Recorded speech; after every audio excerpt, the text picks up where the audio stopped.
Assim fica melhor. Tá cortando ainda. Como é que tá aí para vocês? Pronto. É que eu tava usando ali o microfone do fone de ouvido, mas eu acho que assim fica melhor. Então vamos embora. Vamos embora aí que é o mais importante. Hoje a gente vai falar, né, sobre a questão de distribuição, tá? Né, sobre essa questão aí de distribuição. A gente, conforme eu disse nas aulas anteriores, conforme eu disse em aulas anteriores, o estudo da nossa disciplina ele será dividido por modais, tá? Sendo obviamente o modal que vai receber a maior das nossas atenções, o rodoviário, por se tratar do meio de transporte também que é, que é mais presente, tá? Que é mais presente em toda a cadeia de suprimentos aqui, em todas as regiões do país, na nossa matriz de transporte, é o modal que tem maior participação. Vou falar aqui brevemente sobre distribuição. Então, distribuição, conforme a gente vê no texto, está relacionada à maneira como o produto é disponibilizado nos canais de distribuição. Então, a gente vai regredir algumas disciplinas aqui para falar de uma coisa básica, que é o conceito de logística integrada, né? O conceito lá de supply chain. Lembram-se disso? Supply chain. Boa, Yasmin.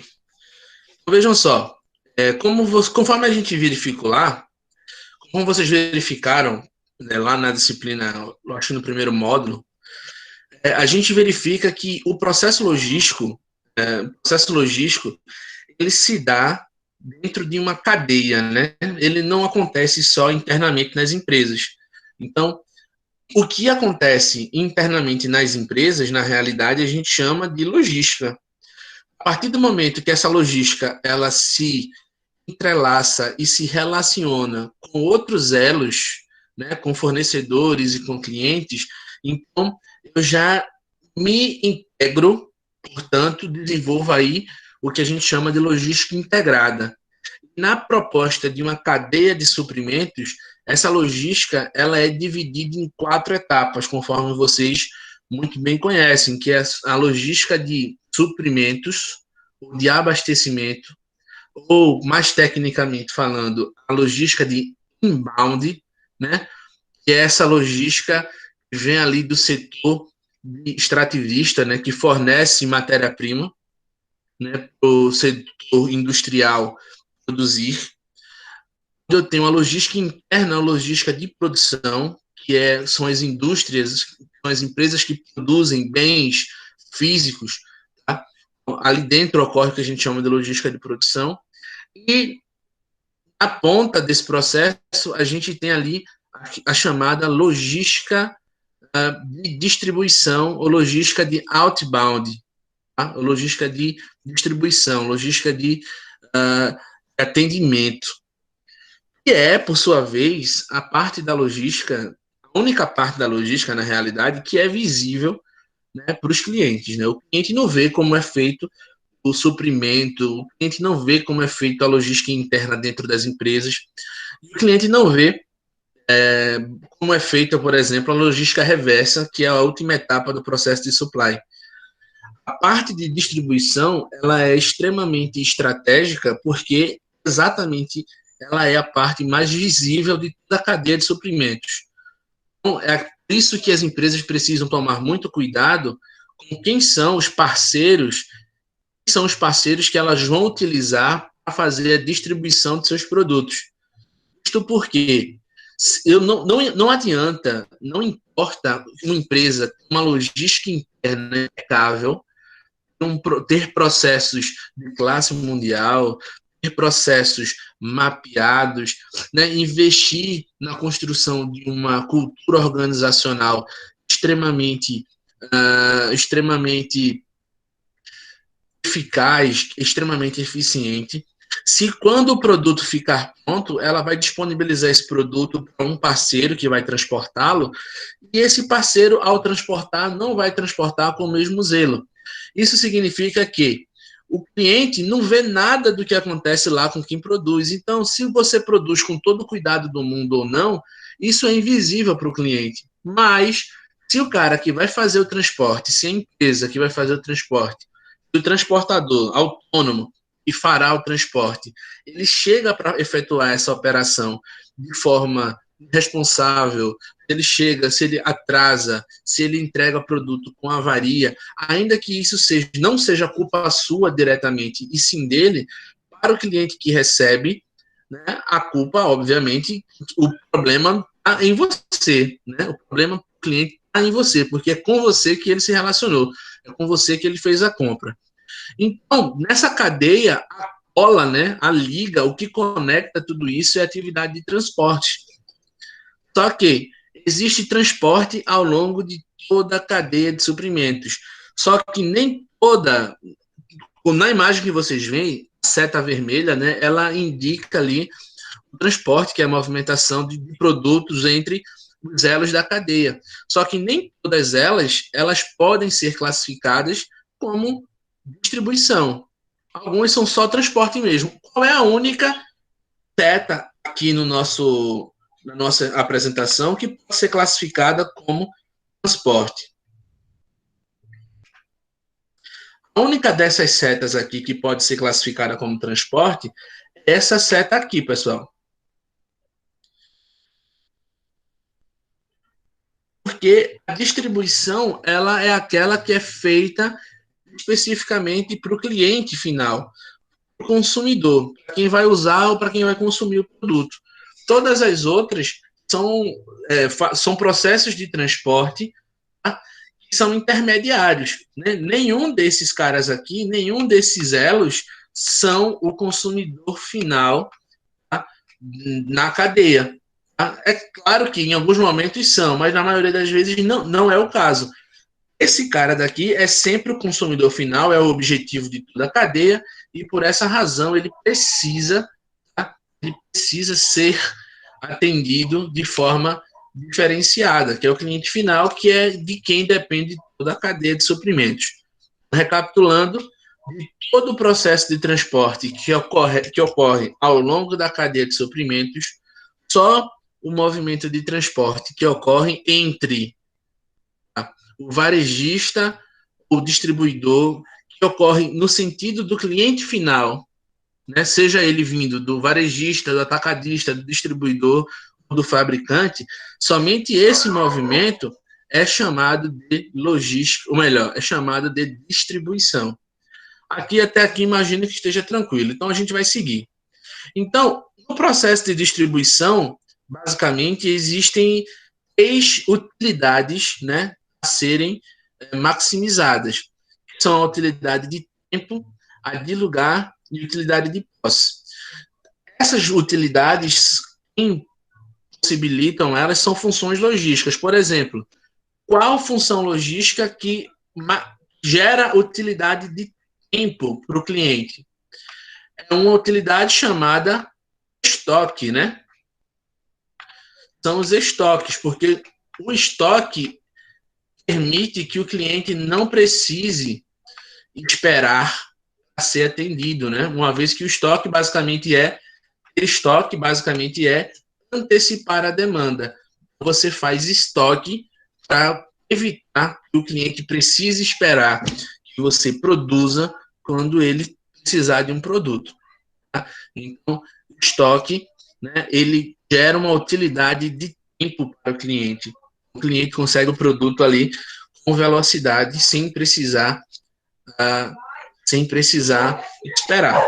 Já, por sua vez, a utilidade de lugar, outra função logística é quem vai agregar esse valor, que é exatamente transporte, que é a função que a gente está estudando agora.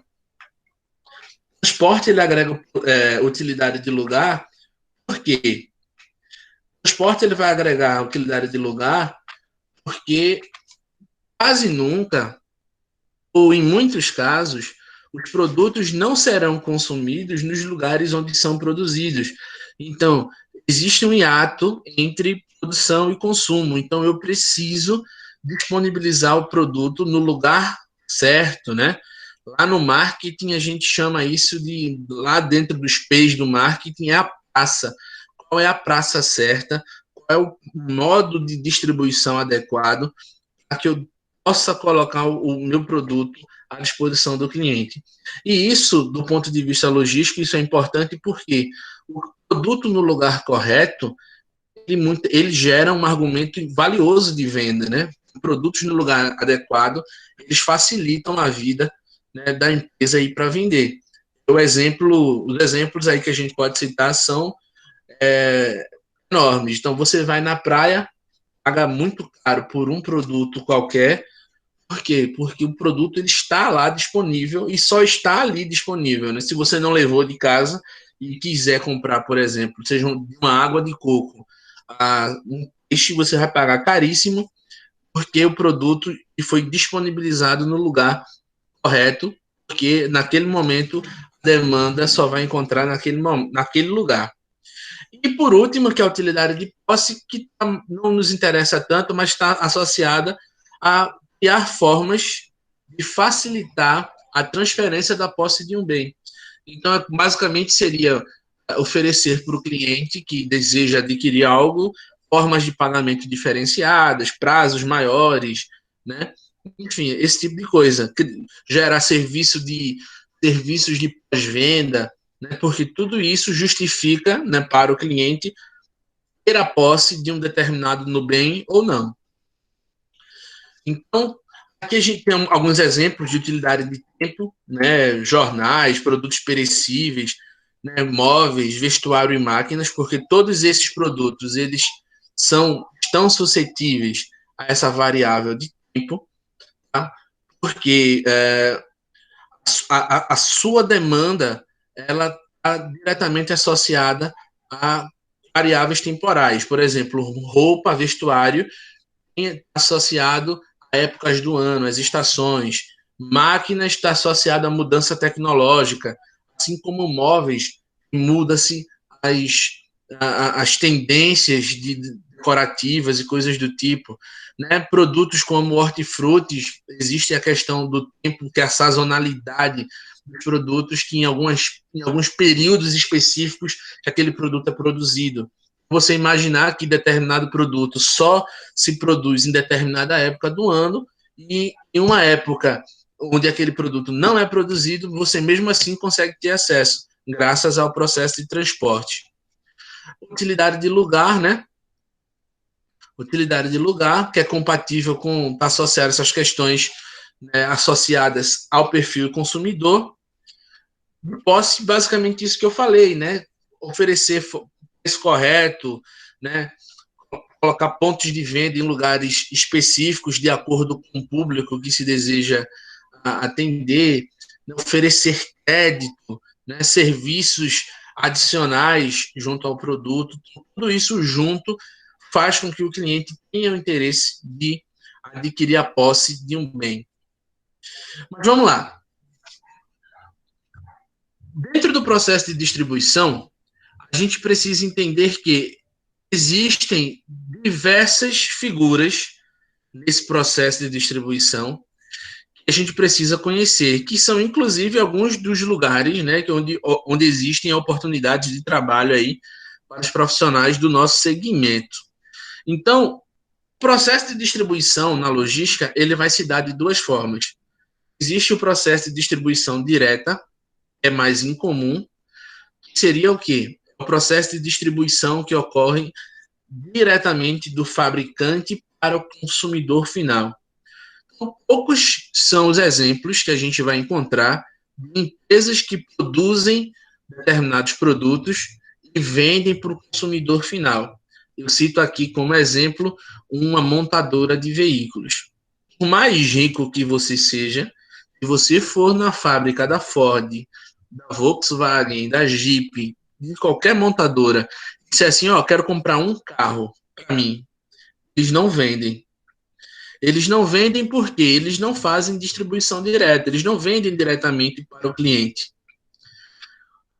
Por outro lado, a outra forma de aquisição dos produtos, ela se dá por meio de intermediários. Esses intermediários, por sua vez, fazem parte do canal de distribuição que chamamos de indireto, é onde nós adquirimos os nossos bens por meio de entidades que não são as entidades que produziram os bens que estão comercializando. É o mais comum. Então, em ambas as situações, existem as suas vantagens e desvantagens. A principal vantagem da distribuição direta, que é aquela lá do fabricante para o cliente, é que ela tende a ser muito mais barata, né?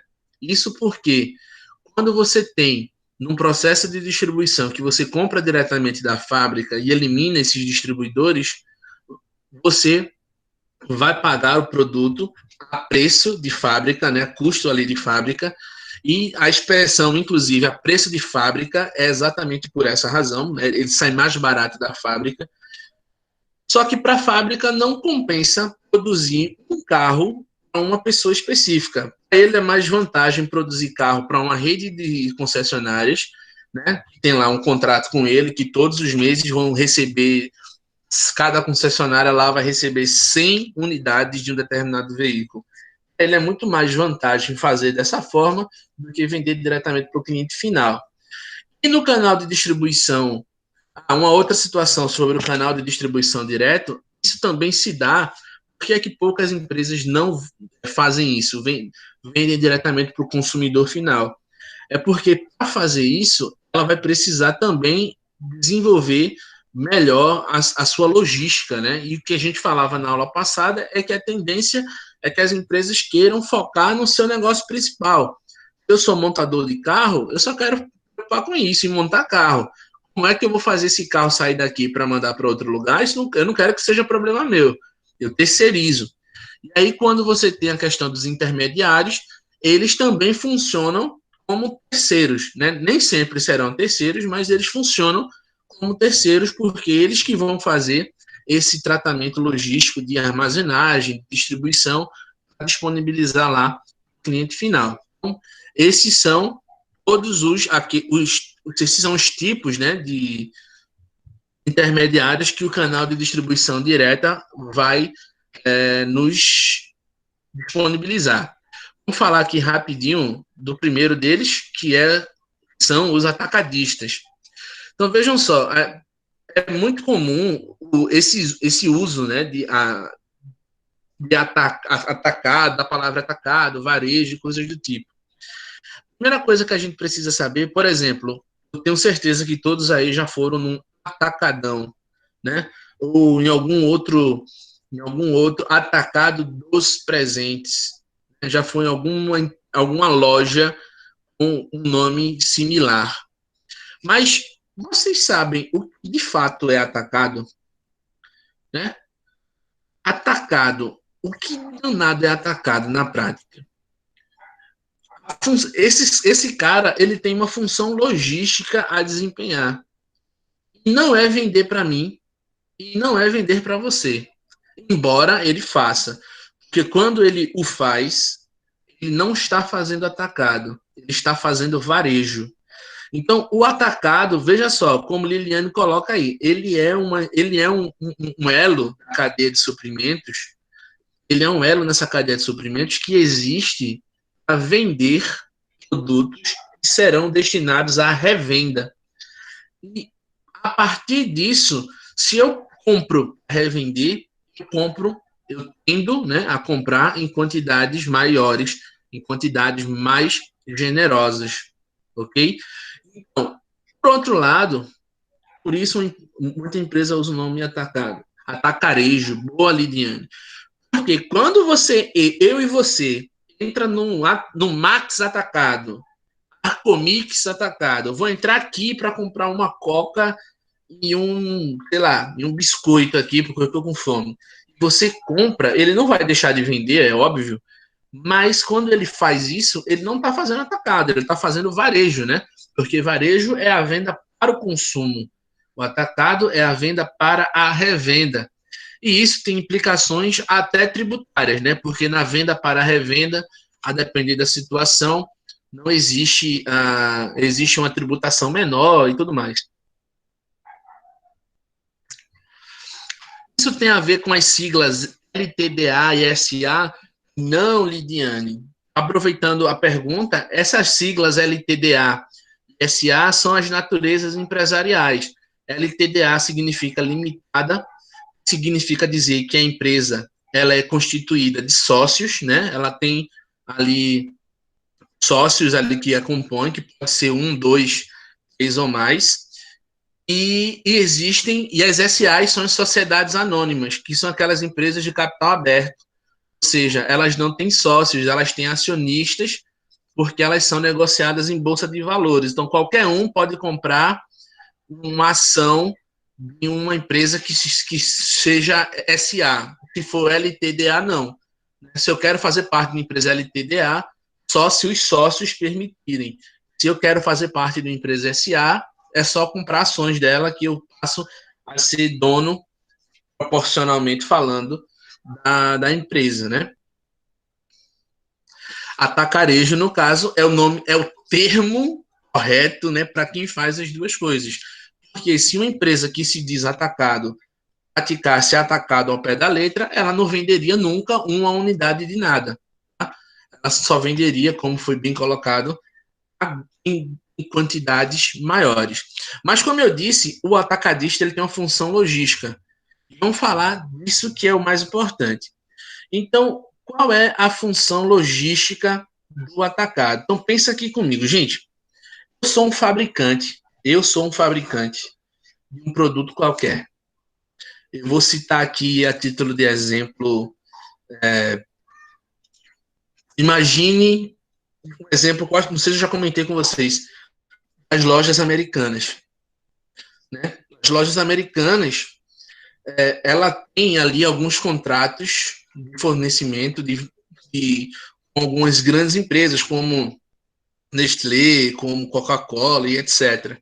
O que esse contrato significa? Eles fazem assim, ó. Como você, Americanas, tem um centro de distribuição, eu aqui, Coca-Cola, vou produzir meus produtos e vou mandar uma parte, a gente envia para você aí uma parte dessa produção e você mantém aí no estoque. Porém, você só vai me pagar aquilo que vender.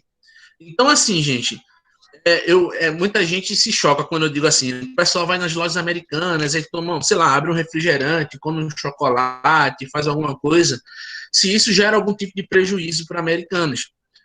Na prática, não, né? Porque o contrato da Americanas com seus fornecedores basicamente diz isso, olha, só tem que pagar aquilo que vendeu. Se algo se extravia no processo, o risco, né? O risco da perda daquele produto tende a ser dela, né? Porque é um contrato, tende a ser dela não, perdão, é do fabricante. Isso é um contrato específico da Americanas que algumas empresas têm, que a gente chama de consignação de estoque. Mas, de modo geral, o que é que o atacadista faz? Ele aceita os riscos do estoque.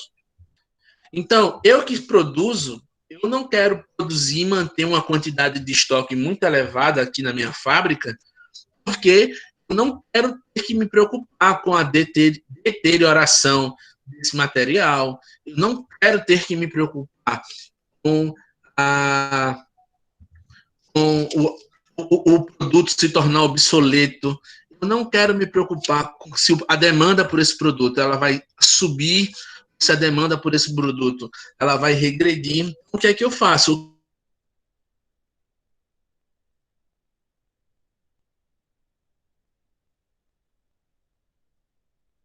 Eu tenho poucas fábricas.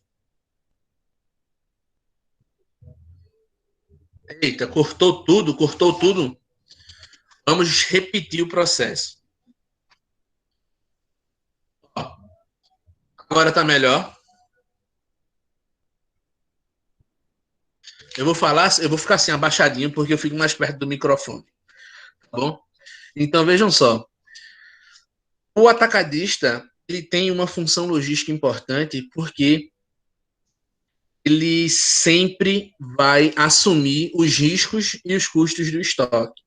Vocês já pararam para pensar que fábricas, eu tenho poucas, né? Às vezes eu tenho uma fábrica num país e essa fábrica, por si só, ela abastece o país inteiro.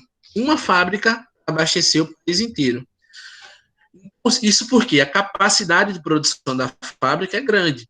Só que imagine só essa fábrica ter que produzir ela produzir uma quantidade suficiente para atender o país inteiro e ela mesma ter que cuidar desse estoque, ela mesma ter que cuidar desses produtos. Então, ela ia ter um custo muito elevado, né, com pessoas, com equipamentos, ela ia ter um custo muito elevado, com uma infinidade de questões. Então, o que é que essas fábricas fazem? Como só existe uma fábrica que está em determinado estado, então os atacadistas eles funcionam como centros de distribuição dessa fábrica, mesmo não sendo. Por quê? O atacadista ele compra em grandes quantidades da fábrica e aproxima, né, da demanda real, que são os consumidores.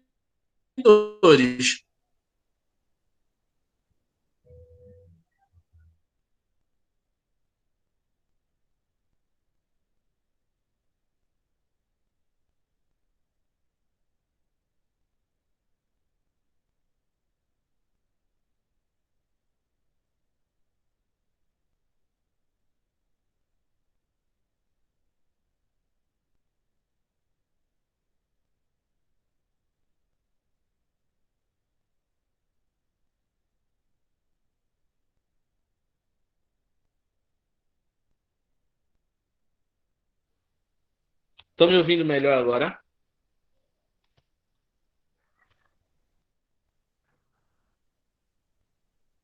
Pronto, eu mudei aqui o microfone. Tirei o microfone do computador e joguei aqui para o microfone.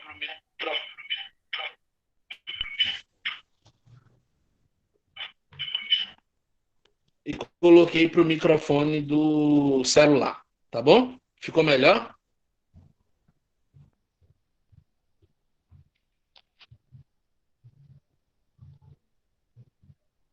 Pronto, vamos lá que a gente vai ser feliz. A gente vai conseguir terminar esse danado. Deixa eu colocar aqui na aula de novo para a gente continuar. Então vejam só, o atacadista ele faz um papel que seria do fabricante fazer. Então você tem um atacadista aqui no Cabo que vende um produto, as mercadorias são mandadas para frente de loja para a usação dos consumidores e vender de acordo com a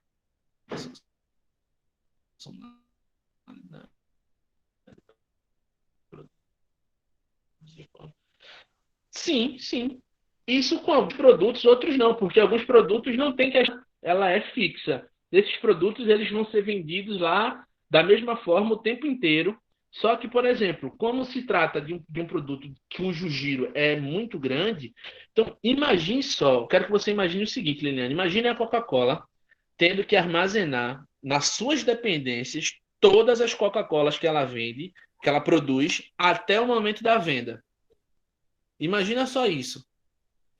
Todos os produtos que a Coca-Cola produz ter que ficar na Coca-Cola até o momento de ser vendido.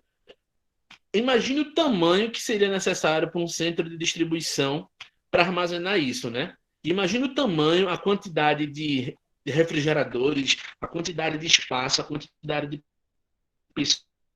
pessoas, a quantidade de equipamento que a Coca-Cola precisaria. E isso para qualquer outra empresa. Então, como a Coca-Cola não tem condições de arcar com um custo tão elevado, o que é que ela faz? O que é que o atacadista faz? Esse custo que seria do fabricante, quem vai arcar com ele é o atacadista, porque o atacadista ele compra em grandes quantidades de fabricantes que muitas vezes estão geograficamente distantes, ou seja, ele está ali aproximando a demanda, né, o produto do público que demanda por ele, e, consequentemente, aceitando o risco do produto se tornar obsoleto, está aceitando o risco do produto se deteriorar, está aceitando o risco de haver, eventualmente, uma queda de demanda, seja por uma questão econômica, uma crise sanitária como essa. Então, nesse caso, quem aceita todo esse risco é o atacadista, porque ele compra em grandes quantidades, aproxima o produto do público que vai consumir de fato, tá? Outra questão outro fator que torna o atacadista logisticamente importante é que ele tem uma diversidade né, provenientes de diversos fabricantes. Porque, por exemplo, bebidas. Se você for num centro de distribuição especificamente se você for num centro de distribuição especificamente da Ambev, lá só vai ter produtos da Ambev, obviamente, né? Cola, ele vai ter produto Frevo, ele vai ter produto Nossa Terra, sei lá, uma cerveja nova que surgiu aí. Ele vai ter Itaipava, ele vai ter uma série de, de produtos diversos, oriundos de fabricantes diferentes, tá? O que muitas das vezes faz com que dentro dentro do atacadista, o fato de existir muitos produtos similares oriundos de fabricantes diferentes, isso cria uma concorrência que é o que permite, né, que muitas das vezes no atacado os produtos sejam também mais baratos, né, porque essa concorrência também ela existe ali dentro. O varejista ele tem a possibilidade de financiar, ou melhor, o atacadista ele financia o varejista. Então, por exemplo, eu tenho um mercadinho na rua da minha casa, tá? Eu não tenho condições de ligar para a Coca-Cola e dizer assim, de ligar para uma indústria, para um frigorífico e dizer, ó, eu preciso produtos que estão no atacado, é de responsabilidade do atacado ou do fabricante? Boa pergunta, Yasmin. Essa questão, a via de regra é se os produtos do atacado são de responsabilidade do atacado, tá? Só que existem algumas situações, conforme eu citava, que é a questão da consignação do estoque. Então, às vezes, para mim, que produzo, é melhor não ter estoque comigo e mandar meu produto para o seu atacado. Não, eu vou usar o teu atacado como estrutura de armazenagem, vou utilizar o teu pessoal. Quem vai cuidar do meu estoque é o atacado, tá? E aí, qual é a contrapartida que eu dou a esse atacadista? Dizer, ó, velho, você só vai me pagar aquilo que vendeu, tá? Então, um produto, ele passou da validade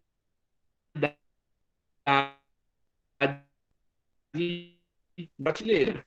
Problema do atacadista, do fabricante, tá? Controlar a demanda, né? Exatamente, Liliane. Ó, se não me vender a mercadoria, volta quando? Volta quando vencer, volta se avariou, qualquer coisa nesse sentido. Mas isso é uma questão específica, tá? Isso não é a regra. E não é toda empresa, como todas as empresas, que se fazem isso. Então, quem eu sei que faz isso? As Americanas. Só que as Americanas são um dos maiores varejistas do país, né?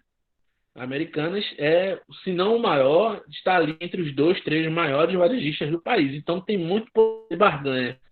Então, como ela vende muito, o- aquele chiclete, aquele chocolate que o pessoal abre na fila da Americanas, nada daquilo ali a Americanas vai ter prejuízo por conta disso, porque a regra é clara. Para eles, a regra para eles é que, ó, eu só pago por aquilo que eu vendi. Se o produto se extraviar, se o produto vencer, se o produto quebrar, e também não é com todos os fornecedores, né? São com aqueles fornecedores cujo giro é igualmente alto, se justifica. É exatamente isso daí, beleza? Deu para compreender até aqui?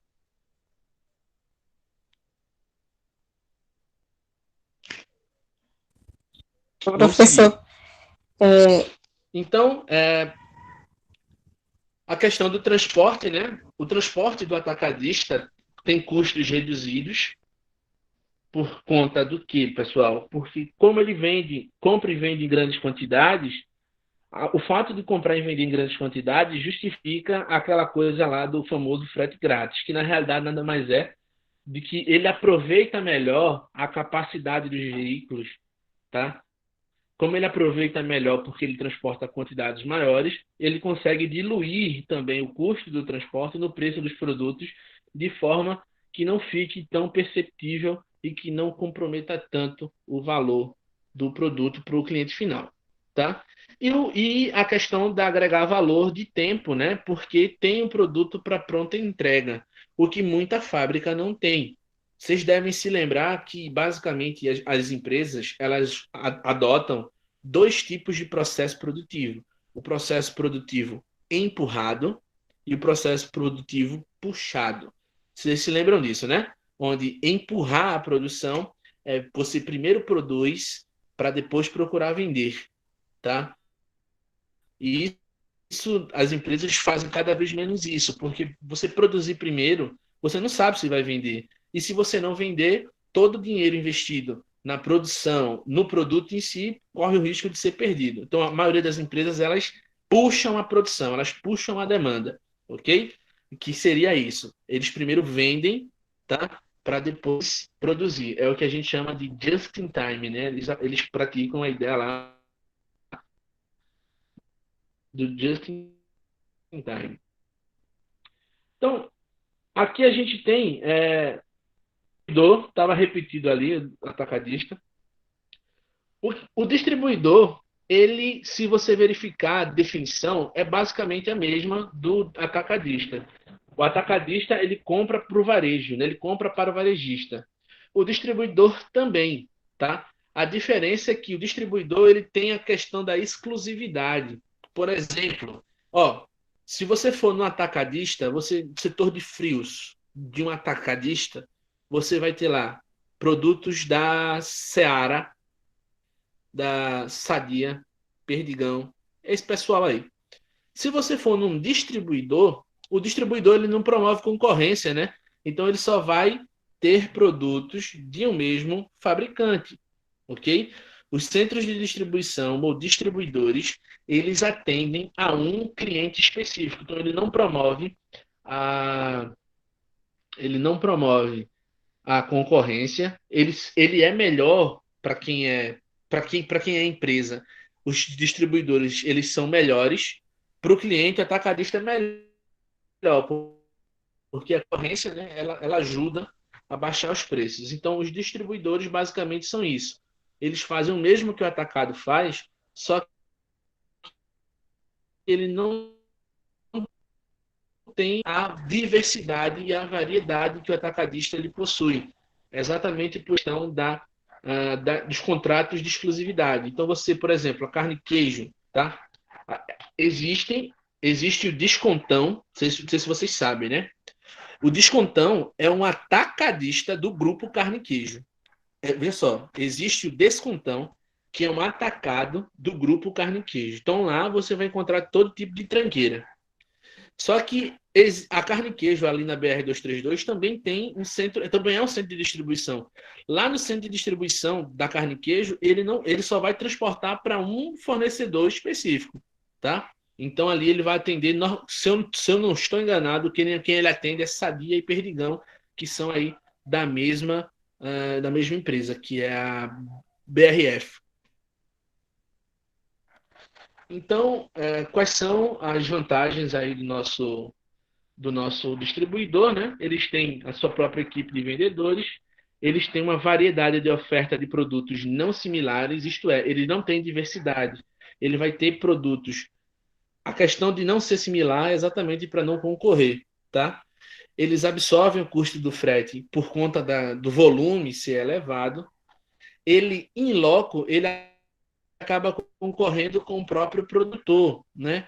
Isso é claro se geograficamente ele estiver próximo. Se ele estiver próximo do produtor, ele acaba sendo concorrendo com o produtor. Só que isso é muito pouco possível, uma vez que você tem muito menos fábricas do que distribuidores. A vantagem é que você tem uma variedade maior de produtos, tá? Você não tem diversidade. Lembre-se disso. O que você diversidade é coisas diferentes de fornecedores diferentes. Porém, eu posso ter variedade por dentro, por exemplo, de uma empresa como a Ambev, você tem vários tipos, você tem um rol de produtos muito diferentes, né? Desde bebidas alcoólicas a bebidas ali gaseificadas, refrigerantes e coisas do tipo. E tem a questão da marca própria, né? Que eles transportam utilizando aí a própria marca.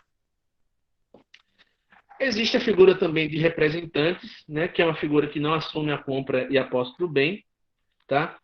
Então, é o caso, por exemplo, de quem opera, só para vocês terem uma noção, essas empresas de cosméticos, né, que trabalham com representantes. É uma figura que não assume a compra e a posse do bem. Então, dificilmente você vai comprar, quando você compra uma pessoa que trabalha com isso, ela não tem a posse do bem. Em alguns casos ela vai ter, normalmente é quando alguém compra e não paga, aí ela tem que ir lá junto a empresa, né, seja Natura, etc., e cobrir esse custo. Mas, enfim, a regra é, via de regra, é não ter o produto. Você toma o pedido, você apenas toma o pedido e repassa isso para sua para o seu fabricante, para o seu fornecedor. Os representantes eles vão atuar com catálogos, mostruários, tabelas, basicamente, como eu disse, um tomador de pedidos. Aqui a gente tem um case interessante. Então, se você analisar isso, as empresas que atuam com representantes, elas ganham, elas lucram muito, elas crescem muito. E vou citar aqui um exemplo. A Boticário e a Natura, que hoje faz parte da Avon, né? A Avon comprou a Natura há alguns anos, 2 anos por volta disso. Mas a Boticário e a Natura, quando foram fundadas por dois irmãos distintos, né? Que tinham linhas de pensamento de negócios diferentes, onde o cara que fundou a Natura queria copiar o modelo de negócios da Avon, porque ele só teria que se preocupar com produção, tá? E distribuição para os representantes. Você não tem, por exemplo, junto aos representantes, uma obrigação, você não tem uma despesa fixa com os representantes, tá? Esse pessoal trabalha em seu nome sem representar um custo fixo, então isso é muito positivo, tá? E aí você começa, e aí a Natura começa a crescer, cresceu a ponto de colocar na Avon um certo medo, né? Que antes que o bicho ficasse muito maior do que já era, adquiriu a Natura para poder aí controlar como e para onde essa empresa ia correr. E a Boticário por muitos anos, o seu fundador achou que o modelo de negócio ideal era investir em lojas físicas, etc, etc. Ainda existem lojas físicas da Boticário, mas quem aí é mais ligado nesse universo sabe que a Boticário hoje também atua com representantes, né? Viu que, assim, quando você atua com a questão do franchising, né, que é a questão de você trabalhar com franquias, que é o caso basicamente da Boticário, né, você fica mais sujeito à demanda, porque você tem aquele problema é necessário que exista quem queira adquirir a franquia. E muitas vezes as franquias têm valores muito elevados e muitas vezes essas franquias, além de caras, né, você não tem uma garantia de um retorno, né? Embora você tenha toda uma consultoria por trás que o franqueador ele oferece, mas os custos são muito maiores, né? Você tem que ter o espaço físico, tem que ter pessoal, a estrutura é de acordo com o que o franqueador determina. Então, a questão dos representantes para as empresas ela é muito interessante, porque é claro que os representantes eles ganham alguma coisa. E aqui temos alguns, né? Aqui a gente tem alguns aqui no grupo, dizem aí. Então você tem mas, lembrando que a Natura hoje tem lojas físicas, mas se você for analisar, nenhuma é da Natura, né? São todas franquias, né? Ela franqueou para ter ali uma fonte de renda com outro tipo de produto, porque os representantes, para eles, que são o grosso de suas vendas, a maioria das pessoas que compra produtos cosméticos não compra em loja física, compra por meio de representantes. E nesse sentido, a Natura, a Avon, e empresas desse gênero, elas ganham muito com isso porque elas deixam de ter um custo fixo. Ela não precisa pagar salário. Então, o vendedor, o representante, ele vai ganhar, claro, mas só se vender. Caso contrário, né, para quem atua como fornecedor deles,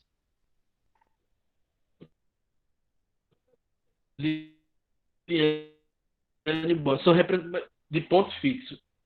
Quem são representantes de ponto fixo, Liliane? Essas lojas?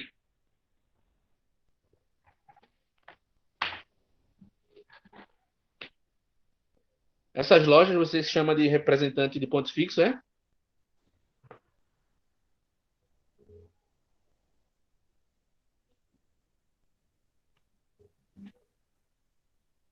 Sim, essas franquias, né?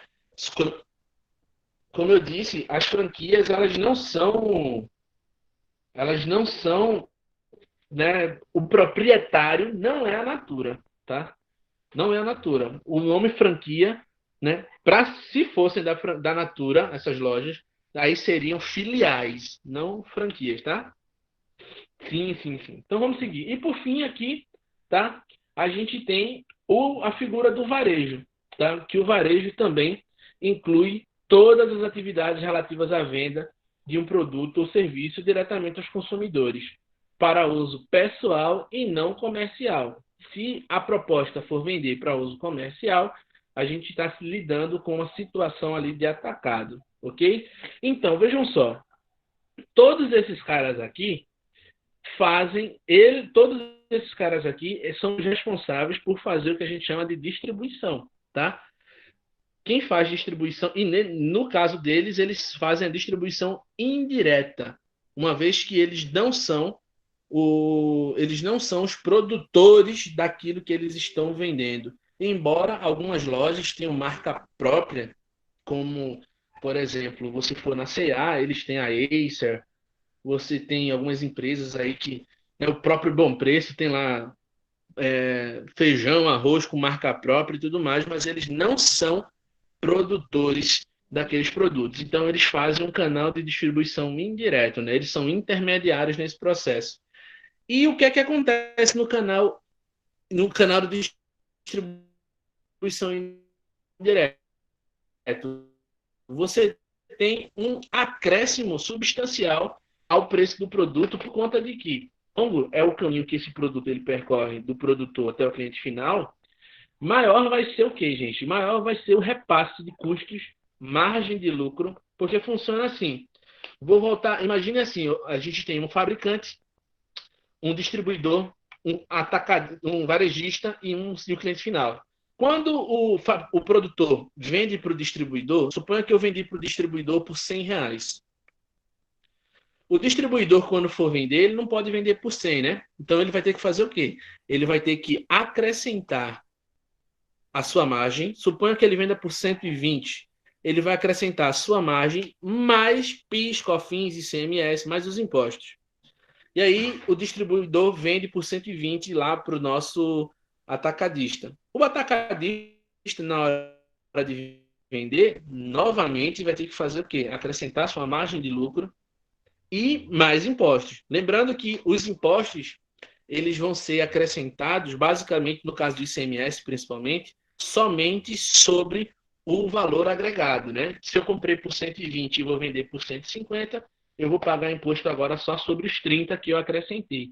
Então, perceba aqui, quanto maior é a cadeia de suprimentos, quanto maior é a cadeia de distribuição indireta, maior é o repasse de gastos, de custos para o cliente final, ok?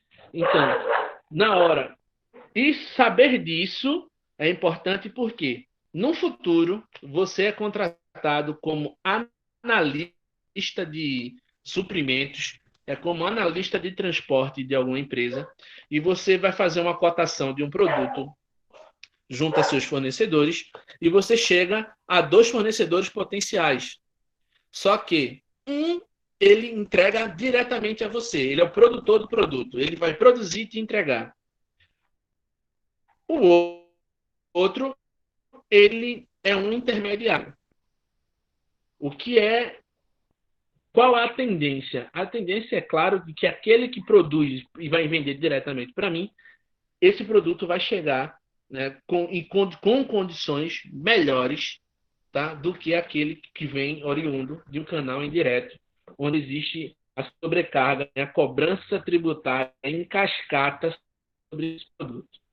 Então, hoje, eu queria falar para vocês sobre isso, né? Esses 2 canais de distribuição.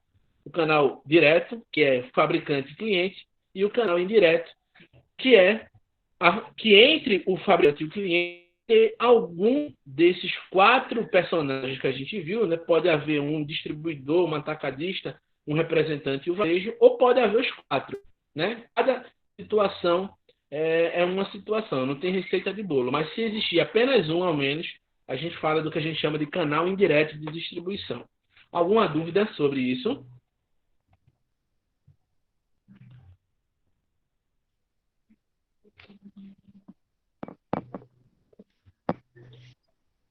Dúvidas? Ok, gente. Se não há dúvidas, se não existe mais nada em que eu possa ajudar, por hoje a gente vai ficar aqui. Vou aproveitar que existe várias. Temos aí 29 pessoas na sala. A aula que semana que vem, aquela aula de dimensionamento de frota, a gente vai fazer exercícios aqui, tá? Então não vou trazer assunto novo semana que vem. A gente vai só resolver questões aqui. Então eu vou até preparar um quadro aqui em casa, alguma coisa, para tentar deixar aí o mais próximo da realidade da gente sala de aula. Então, se ninguém tem dúvida sobre hoje, devo estar preparando e enviando até sexta-feira um novo formulário referente às aulas 4 e às aulas de hoje, né, 4 e 5, para que a gente possa estar fixando isso daí. Beleza? Então, fora isso, boa noite aí a todos. Até semana que vem.